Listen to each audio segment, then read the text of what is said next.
नमस्कार। मेरा नाम कुमार आदित्य हुआ।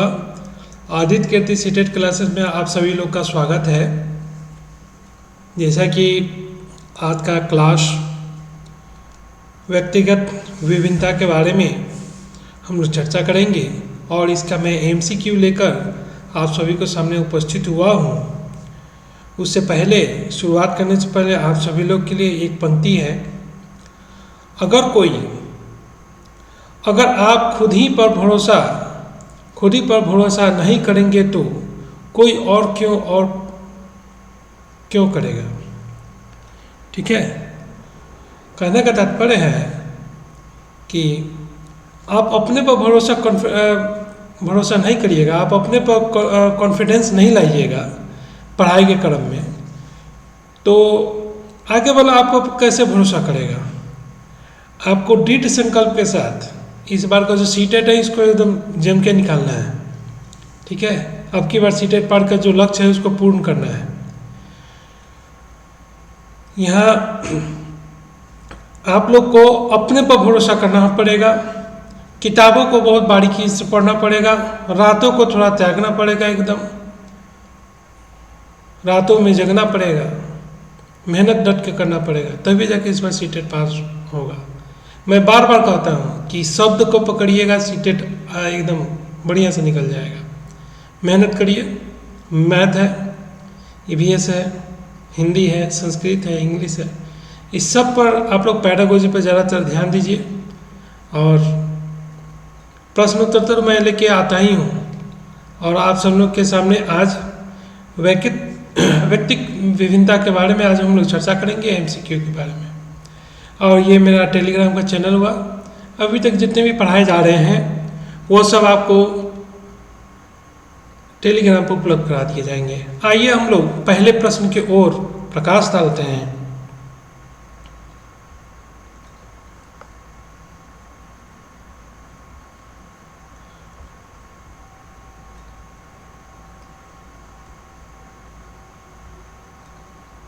पहला प्रश्न है, व्यक्तिक विभिन्नता का अर्थ होता है कि दो व्यक्ति, पहला बिंदु कहता है केवल शारीरिक रूप से अलग हो, केवल मानसिक रूप से अलग हो। तृतीय बिंदु कहता है शारीरिक एवं मानसिक दोनों रूप से अलग हो। चौथा बिंदु कहता है उपरोक्त में से कोई नहीं। इसका सही उत्तर हो जाएगा 4।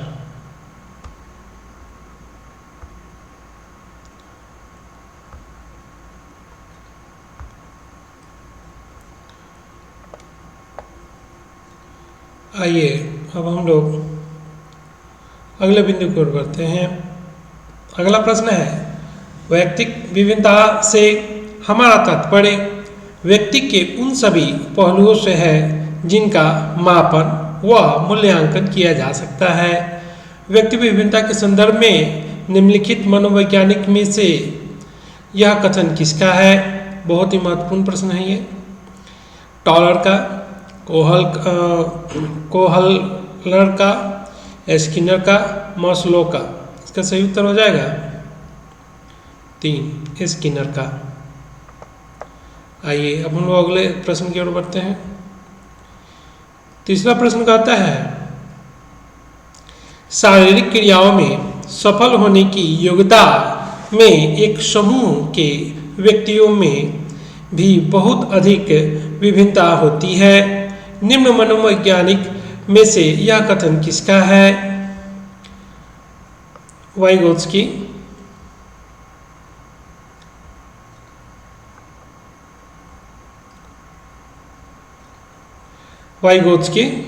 थॉर्नडाइक, क्रो का, स्किनर का। इसका सही उत्तर हो जाएगा 3, क्रो का।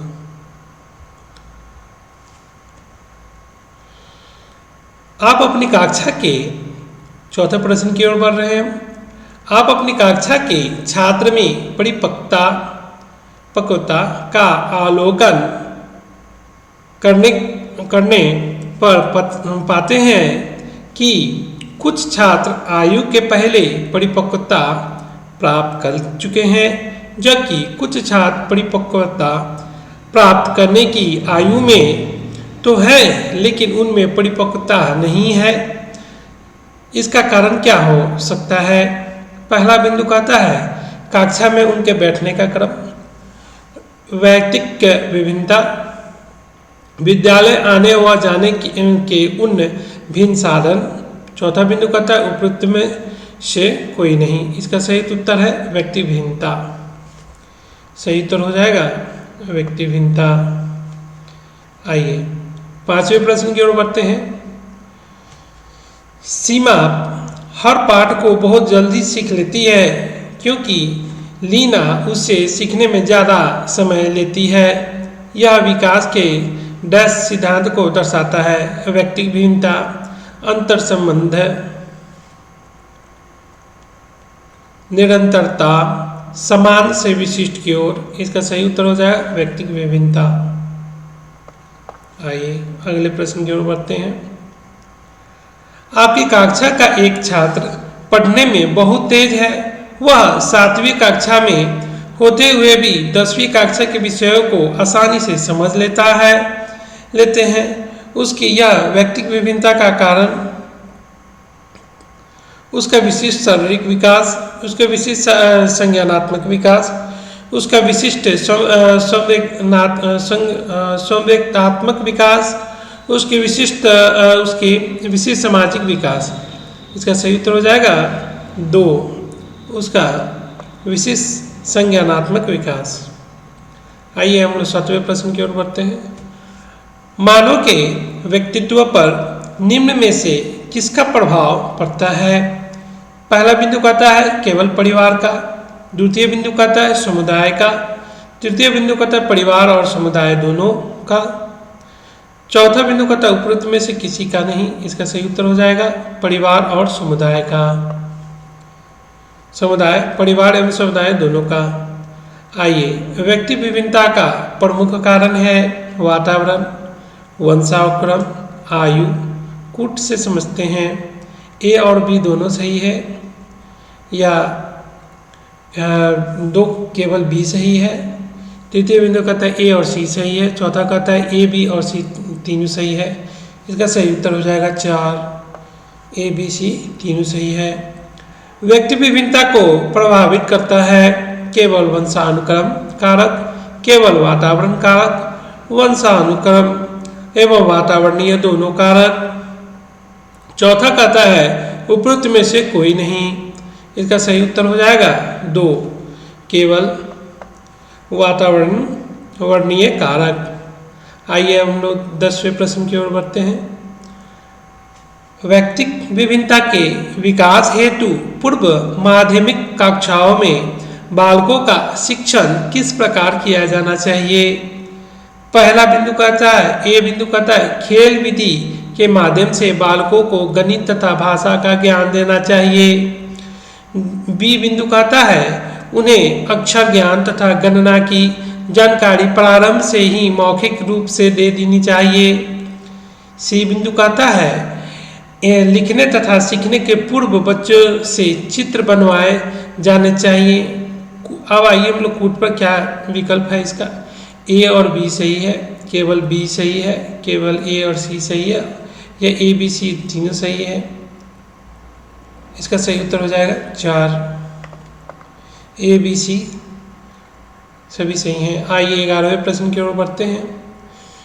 दो व्यक्ति में जिन कारणों से विविधता पाई जाती है उन्हीं के आधार पर व्यक्तिगत अंतर के प्रकार निर्धारित किए जाते हैं।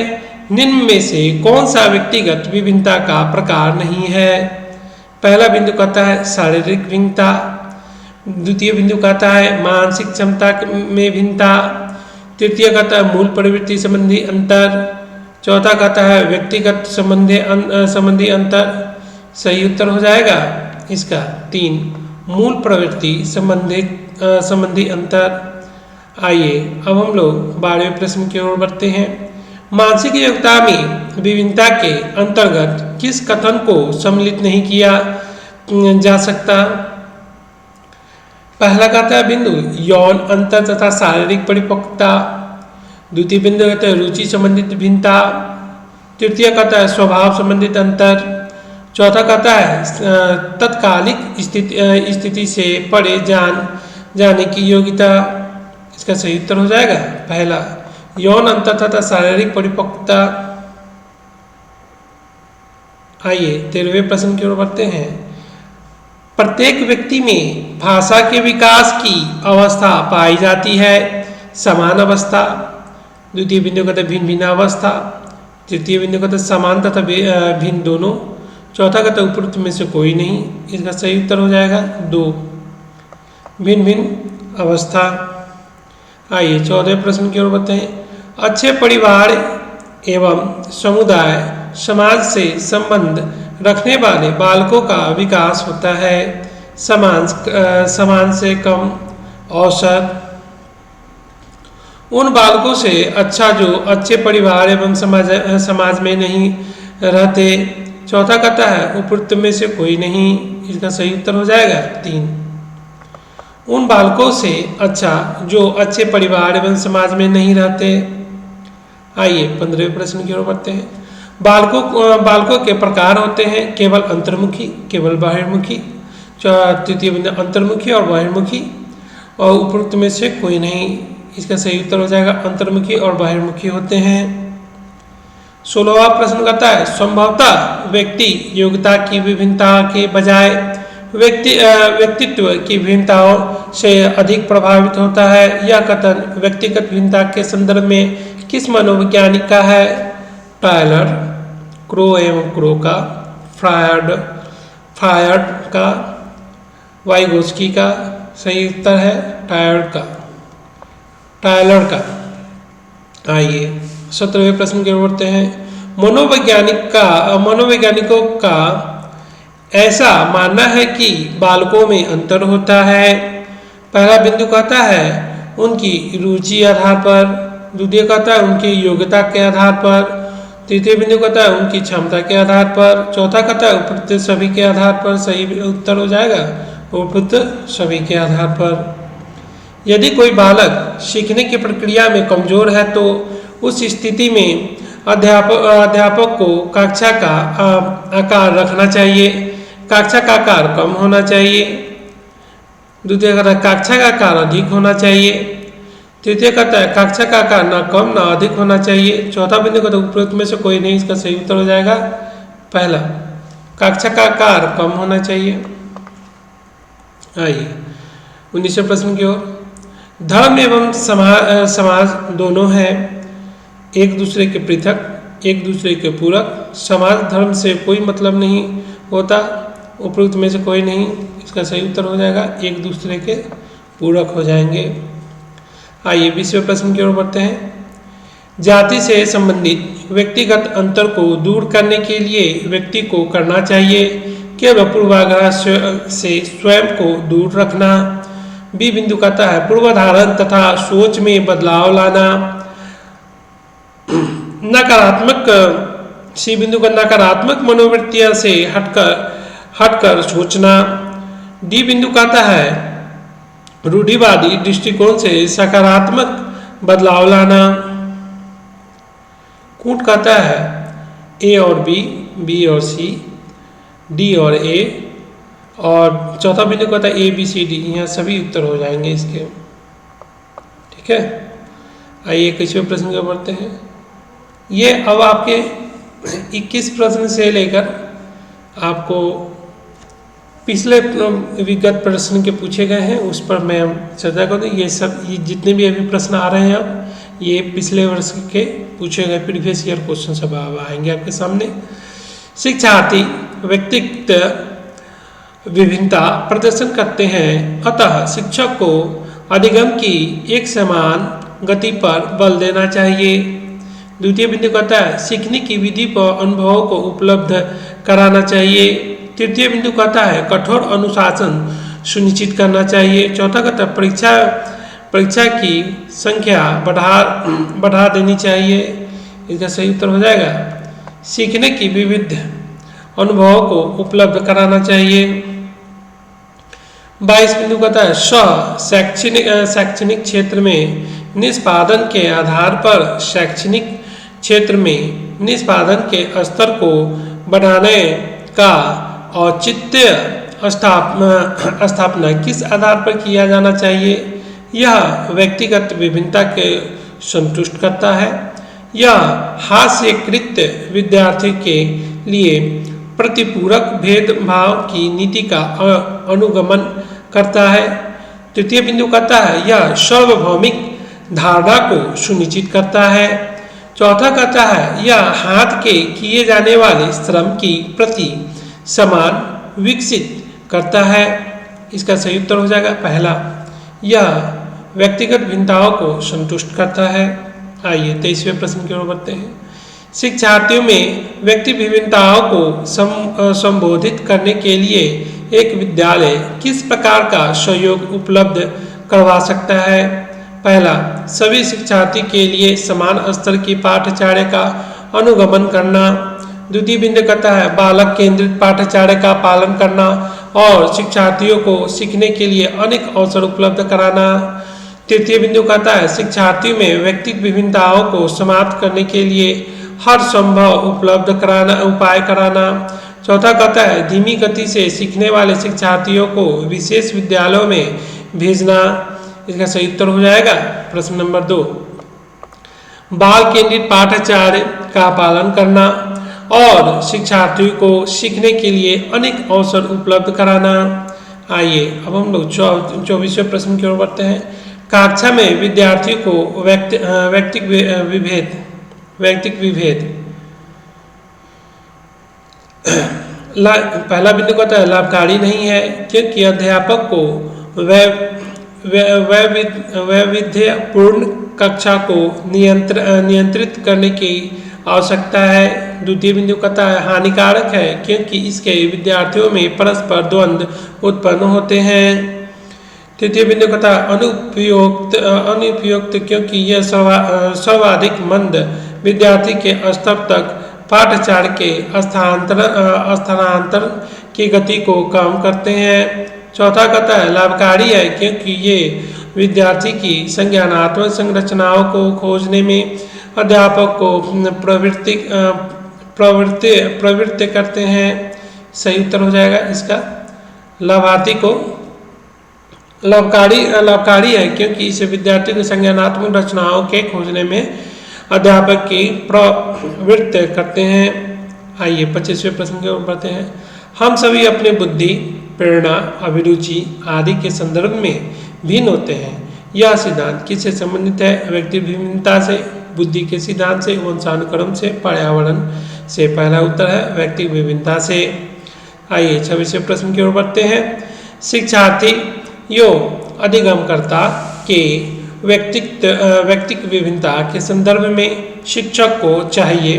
पहला बिंदु कहता है निगमनात्मक पद्धति के आधार पर समस्याओं का समाधान करना। द्वितीय बिंदु कहता है कलन विधि एल्गोरिथम का अधिकतम प्रयोग करना।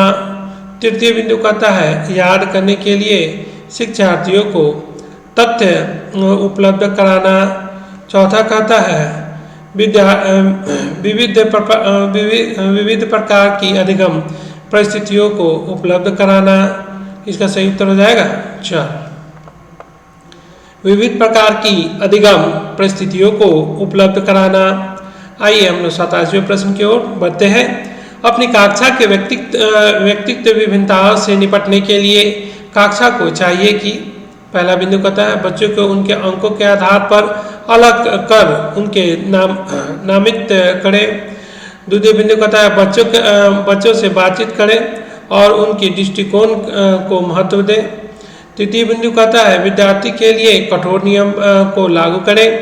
चौथा बिंदु कहता है शिक्षण और आकलन के समान मानक तरीके हों। इसका सही उत्तर हो जाएगा 2, बच्चों से बातचीत करें और उनके दृष्टिकोण को महत्व दें। आइए 28वें प्रश्न की ओर बढ़ते हैं। निम्नलिखित में से कौन सा उदाहरण प्रभावशाली विद्यालय की प्रथा का है? शारीरिक दंड, व्यक्ति सापेक्ष अधिगम, प्रतियोगितात्मक कक्षा। चौथा का निरंतर तुलनात्मक मूल्यांकन। इसका सही उत्तर हो जाएगा व्यक्ति सापेक्ष अधिगम।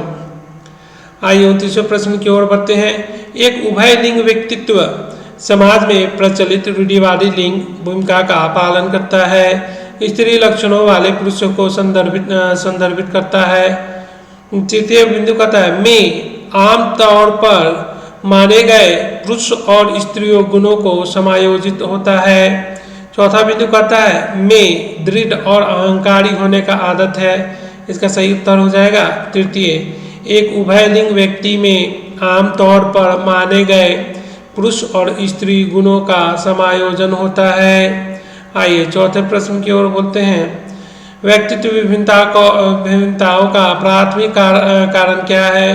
लोगों के द्वारा माता पिता से प्राप्त अनुवांशिक संकेत पद्धति कोड। द्वितीय बिंदु का जन्मजात विशेषताएं। तृतीय बिंदु कहता है प्रारूपिक। चौथा कहता है असामान्य। इसका सही उत्तर हो जाएगा 4 असामान्य। ठीक है, आइए हम लोग तीसरे प्रश्न की ओर बढ़ते हैं। बच्चों में भ्रांतियां होना डैश है दुर्लभ, प्राकृतिक, अप्रारूपिक, असमान। इसका सही उत्तर हो जाएगा प्राकृतिक। आइए 32वें प्रश्न की ओर बढ़ते हैं। किस प्रकार की शिक्षा शास्त्र के एक शिक्षक को अपनी कक्षा में व्यक्तिगत विभिन्नताओं का ध्यान रखने में सहायता करेगा? पहला बिंदु कहता है मानकीकृत व एक समान। द्वितीय बिंदु कहता है संकलन व संदर्भित। तृतीय बिंदु कहता है पूरी तरह से परीक्षाओं पर केंद्रित।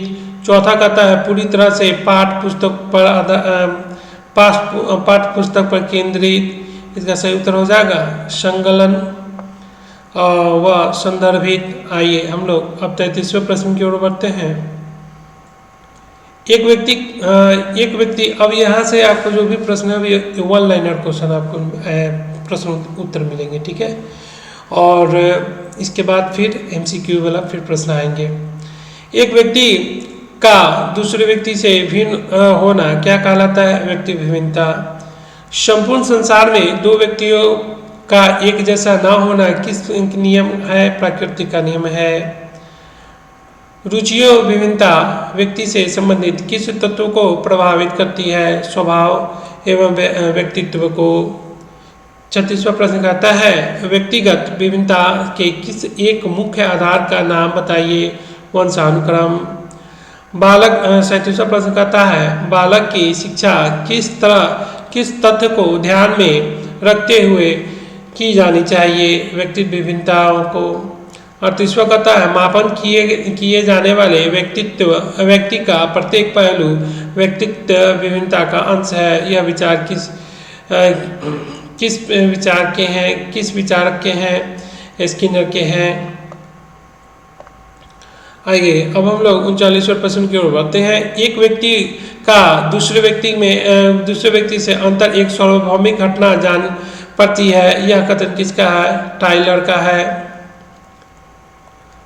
40वां प्रश्न कहता है औसत समूह में मानसिक शारीरिक विशेषता के संदर्भ में समूह के सदस्य के रूप में अंतर का व्यक्तित्व विभिन्नता कहते हैं। यह परिभाषा किसने दी है? जेम्स ड्रेवर की है। 41वां प्रश्न कहता है व्यक्ति विभिन्नता के दो प्रमुख कारण का नाम बताइए? वंशानुक्रम, वातावरण। व्यक्ति विभिन्नता 42वां प्रश्न कहता है व्यक्ति विभिन्नता के एक कारण का उल्लेख कीजिए? अनुवांशिकता। रूसो पियर्सन गार्टन के अनुसार व्यक्तित्व विभिन्नता के मुख्य हाथ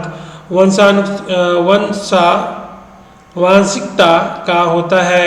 माता पिता जिस प्रकार के होते हैं वैसे ही उनकी संतान भी होती है। 43वां व्यक्ति भिन्नता में कोई दो प्रकार बताए? शारीरिक भिन्नता एवं मानसिक भिन्नता। 44वां प्रश्न व्यक्ति भिन्नताओं का अध्ययन सर्वप्रथम किसने किया? एल्फ गार्टन ने। 45वां प्रश्न व्यक्ति विभिन्नता पर आधारित किन्हीं दो शिक्षण विधि के नाम बताएं? मॉन्टेसरी प्रणाली, डाल्टन प्रणाली। हम सभी अपनी बुद्धि, प्रेरणा, अभिरुचि आदि के संदर्भ में भिन्न होते हैं। यह सिद्धांत किसका है? व्यक्ति विभिन्नता का है। संभवतः 47वां प्रश्न कहता है संभवतः व्यक्ति की योग्यता की विभिन्नता नेताओं के बजाय व्यक्ति के विभिन्न नेताओं से अधिक प्रभावित होता है। यह कथन किसने दिया? टायलर ने दिया। व्यक्ति भिन्नता बौद्धिक, शारीरिक एवं व्यक्तित्व संबंधी। 49वां प्रश्न कहता है व्यक्ति भिन्नता को प्रभावित करने वाले कारक कौन कौन से हैं? वंशानुक्रम और वातावरण। मानसिक विभेद के अंतर्गत क्या नहीं आता? शारीरिक संरचना संबंधी भेद। 51वां प्रश्न कहता है व्यक्तिगत भिन्नताओं को मुख्य रूप से कितने वर्गों में बांटा जाता है? 2। व्यक्ति भिन्नताओं के अध्ययन के कौन सा 2 मनोवैज्ञानिक संबंधित हैं? कैटल एवं गाल्टन। आज हमारा यह विचार है कि व्यक्तिगत विभिन्नताओं में संपूर्ण व्यक्तित्व को कोई भी ऐसा पहलू सम्मिलित हो सकता है जिसके माप की जा सकती है। यह कथन किसके द्वारा दिया गया है? स्किनर के द्वारा। बालक की विभिन्नताओं के मुख्य कारणों को प्रेरणा, बुद्धि, परिपक्वता व वातावरणीय संबंधित उद्दीप की विभिन्नताओं द्वारा व्यक्त किया जा सकता है। यह कथन किसका है? गैरिसन का है। बहुत ही महत्वपूर्ण प्रश्न है ये।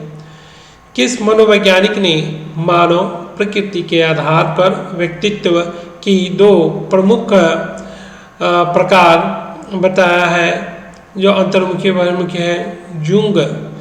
जुंग ने। क्या है? जुंग ने। आइए, प्रोजेक्ट प्रणाली को किसने विकसित किया था?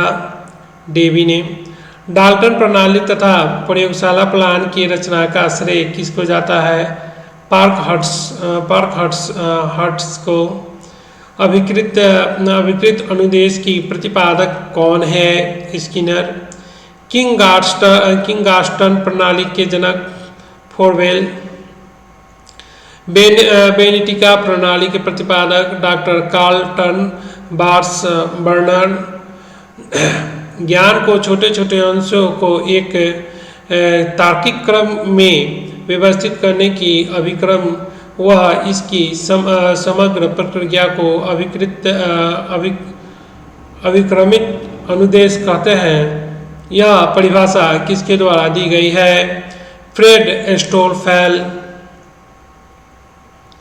62वां प्रश्न कहता है लंबाई, भार, त्वचा का रंग, पैर, आँख एवं बालों के रंग में विविधता तथा विचलन को कहते हैं भावनात्मक अंतर, भौतिक अंतर, मानसिक अंतर। इनमें से कोई नहीं। सही उत्तर हो जाएगा 2, भौतिक अंतर।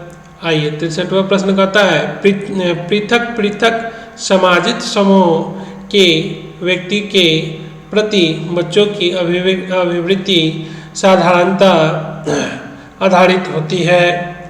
पहला कहता है बिंदु कहता है अनेक अभिभावकों की चित्तवृत्ति पर। द्वितीय बिंदु कहता है उनमें समकक्षीय की अभिवृत्ति पर। तृतीय बिंदु कहता है दूरदर्शन के प्रभाव पर। चौथा बिंदु कहता है उनके सहोदरों की अभिवृत्ति पर। इसका सही उत्तर हो जाएगा पहला, उनके अभिभावकों की चित्तवृत्ति पर। आइए, 64वें प्रश्न की ओर बढ़ते हैं। विभेदक परीक्षण का उपयोग किस मनोवैज्ञानिक ने भारत के अनुकूल के अनुसार विकसित किया है? हरोश, वालास, जेपी गेलफोर्ड, जेएम ओझा। इसका सही उत्तर हो जाएगा 4 नंबर जेएम ओझा। आइए, 65वें प्रश्न की ओर बढ़ते हैं। किस अभिक्षमता को SST के नाम से जाना जाता है? विभेदिक अभिक्षमता, समान अभिक्षमता। तृतीय बिंदु का अभिक्षमता और सर्वेक्षण परीक्षण। व्यावसायिक अभिक्षमता। इसका सही उत्तर हो जाएगा 3, अभिक्षमता, सर्वेक्षण, परीक्षण। आइए, 66वें प्रश्न की ओर बढ़ते हैं। सांस्कृतिक तथा भाषाई के रूप से वैविध्यपूर्ण कक्षा में यह निश्चित करने से पहले कि शिक्षार्थी विशिष्ट शिक्षा वर्ग में आता है, यह नहीं कि एक शिक्षक को करना चाहिए। माता पिता को इसमें सम्मिलित नहीं करना चाहिए क्योंकि उनके पास अपना कार्य होता है। द्वितीय बिंदु, अक्षमता स्थापित करने से पहले शिक्षार्थी को मातृभाषा का मूल्यांकन करना चाहिए। तृतीय, प्रांगत मनोवैज्ञानिक का उपयोग। चौथा कहता है वातावरणीय कारकों को अप्रभावी बनने के लिए बच्चों को अलग कर देना चाहिए। सही उत्तर है अक्षमता स्थापित करने से पहले शिक्षार्थी की मातृभाषा का मूल्यांकन करना चाहिए।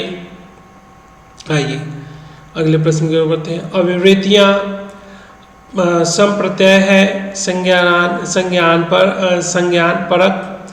द्वितीय कहता है क्रियापरक। चौथा कहता है ज्ञानात्मक। संवेगात्मक। ये सभी चौथा ये सभी हो जाएंगे इसके उत्तर।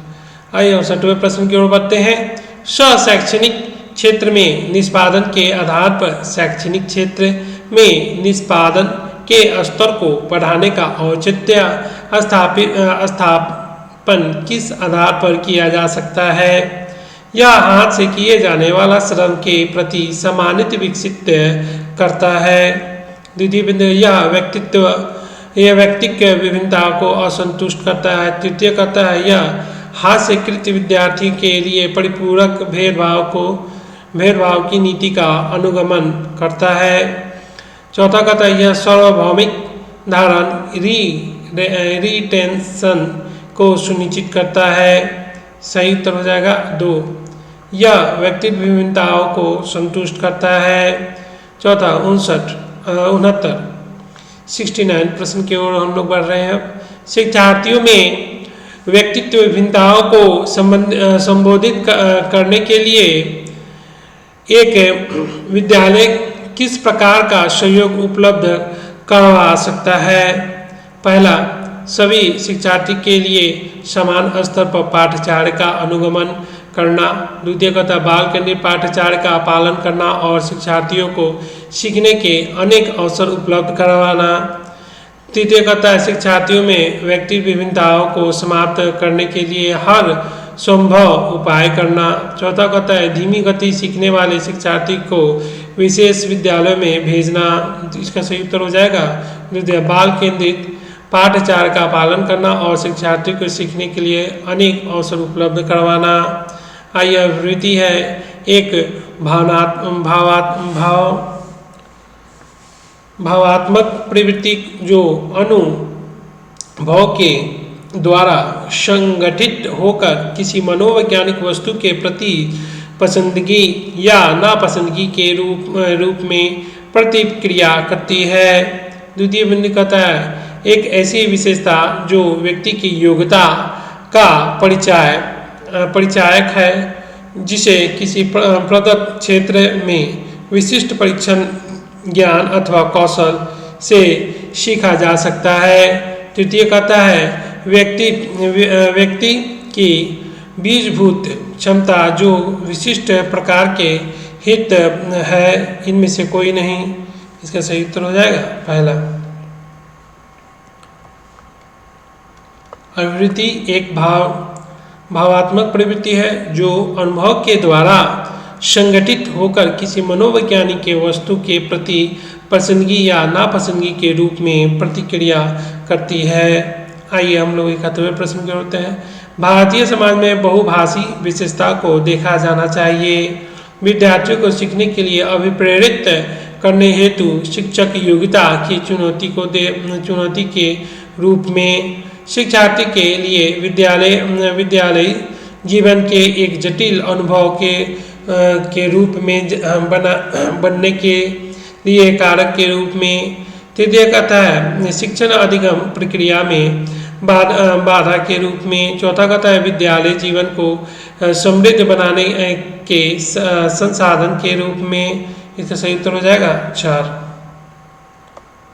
आइए हम लोग अगले प्रश्न की ओर बढ़ते हैं। 72वां प्रश्न कहता है योग्यता समूहीकरण के परिप्रेक्ष्य में निम्नलिखित में से कौन सा कथन सत्य है? विद्यार्थी स्व समूह से बेहतर सीखते हैं। अबाध व प्रभावी शिक्षण हेतु कथाओं को समरूपी होमोजेनियस होना चाहिए। छात्र हिंसनु होते हैं, असहिष्णु होते हैं, वह भेद को स्वीकार नहीं करते। आइए इसका चौथा बिंदु कहता है भिन्न योग्यता वाले समूह के ग्रहण करने के लिए अध्यापक को बहुस्तरीय शिक्षा को अपनाना चाहिए। इसका सही उत्तर हो जाएगा 4। 73वां प्रश्न कहता है व्यक्तिक अंतर का ज्ञान शिक्षकों की मदद किस में करता है? पहला बिंदु कहता है पिछड़े शिक्षार्थियों के साथ कठोर परिश्रम करने के निरर्थकता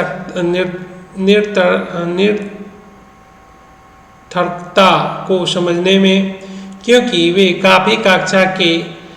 बाकी कक्षा के समान कभी नहीं हो सकते। द्वितीय बिंदु कहता है व्यक्तिगत अंतर को शिक्षार्थियों को असफलता की स्वीकृति एवं अंतरदायी ठहराने में। तृतीय बिंदु कहता है सभी शिक्षार्थियों को समान रूप से लाभ पहुंचाने के लिए अपनी प्रस्तुति शैली को एक रूप बनाने में। चौथा बिंदु कहता है सभी शिक्षार्थियों की व्यक्तिगत आवश्यकताओं का आकलन करने और उनके अनुरूप होने पढ़ाने में। चौथा इसका सही उत्तर हो जाएगा। सभी शिक्षार्थियों को व्यक्तिगत आवश्यकताओं का आकलन करने और उसके अनुरूप उन्हें पढ़ाने में। आइए 74वां प्रश्न कहता है भारत में भाषिक विविधता बहुत है। इस संदर्भ में विशेषकर कक्षा 1 और कक्षा 2 के प्राथमिक स्तर पर बहुभाषिक कक्षा के बारे में सर्वथा उपयुक्त कथन है। पहला शिक्षार्थियों को अपनी मातृभाषा या स्थानीय भाषा का प्रयोग करने पर दंडित किया जाए। द्वितीय कहता है विद्यालय में उन्हीं बच्चों को प्रवेश दिया जाना चाहिए जिनकी मातृभाषा वही हो जो शिक्षा के लिए अपनाई जा रही हो। तृतीय बिंदु कहता है शिक्षक को सभी भाषा का सम्मान करना चाहिए और सभी भाषाओं को अभिव्यक्त के लिए बच्चों को प्रोत्साहित करना चाहिए। चौथा बिंदु कहता है जो बच्चे कक्षा में मातृभाषा का उपयोग करते हैं अध्यापक को उनकी अपेक्षा करनी चाहिए। इसका सही उत्तर हो जाएगा 3। सॉरी। आइए हम लोग 75वें प्रश्न की ओर बढ़ते हैं। आइए आज का अंतिम प्रश्न होगा अनुसंधान से पता चलता है कि विद्यालयों में अनेक स्तरों पर विभेदीकरण पाया जाता है। उच्च प्राथमिक स्तर पर इनमें से कौन सा विभेदीकरण का एक उदाहरण नहीं है? पहला बिंदु कहता है बहुत से अध्यापक पढ़ने के लिए केवल व्याख्यान विधि का प्रयोग करते हैं। द्वितीय बिंदु कहता है मध्याह्न भोजन के दौरान दलित बच्चों को अलग बैठाया जाता है। तृतीय बिंदु कहता है लड़कियों को गणित तथा विज्ञान के विषयों को लेने के लिए प्रोत्साहित नहीं किया जाता है। चौथा बिंदु कहता है अध्यापक को निम्न सामाजिक आर्थिक परिवेश आए बच्चों को बहुत कम अपेक्षा होती है। इसका सही उत्तर हो जाएगा पहला बहुत से अध्यापक पढ़ने के लिए केवल व्याख्यान विधि का प्रयोग करते हैं। चलिए ये तो था आज का सेशन। आज का सेशन यहीं पे समाप्त होता है। आप लोग आर्यन की टीसीटेट क्लासेस में जमकर भाग लीजिए और मैं चैप्टर वाइज सभी प्रश्नों को लेके अभी तक आया हूँ। इसके बाद आप लोग का सीडीपी का मैराथन अभी आने वाला है बहुत जल्द, ठीक है। और आप लोग जम के पढ़ाई करिए, जम के। इस बार आप लोग का सीटेट एकदम रिजल्ट होना चाहिए। नमस्कार। आज का सेशन यहीं पे समाप्त होता है। नमस्कार।